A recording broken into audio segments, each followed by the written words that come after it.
আসসালামু আলাইকুম। দেশ এবং প্রবাস থেকে যে যেখান থেকে আমাদের সাথে যুক্ত আছেন সকলকে জানাই আন্তরিক শুভেচ্ছা ও অভিনন্দন।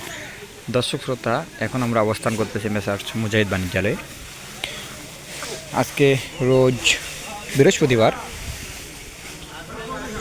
তো আসুন জেনে নেই আজকে কী দামে মরিচ কেনা বেচা হলো। এই দর্শক শ্রোতা, এই যে দেখতে পাচ্ছেন এটা হচ্ছে নিয়ম কোয়ালিটি কারেন্ট, এটা একটি নিয়ম কোয়ালিটি। এটার বাজারগুলো আজকে 7,000 থেকে 8,000।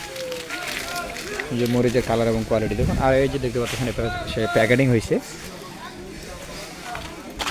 এটা হচ্ছে কারেন্ট হাই কোয়ালিটি, একদম হাই কোয়ালিটি যেটা, এটার বাজারগুলো আজকে 9,000 থেকে 10,000। দেখুন কালার এবং কোয়ালিটি। আর আরেকটা বিষয়, আপনারা যারা মাল নিতে চান তাদের আর কুরিয়ারের মাধ্যমে মাল নিতে হবে না, তারা সরাসরি গাড়িতে মাল নিতে পারবেন, যার কারণে আপনার প্রতি কেজিতে মোটামুটি 5 টাকা করে খরচ কমে যাবে। সো এটা আপনার বাড়তি লাভ। তো যারা যারা মাল নিতে চান তারা আমাদের স্ক্রিনে দেওয়া নম্বরে যোগাযোগ করবেন। সকলে সুস্বাস্থ্য কামনা করছি। আসসালামু আলাইকুম।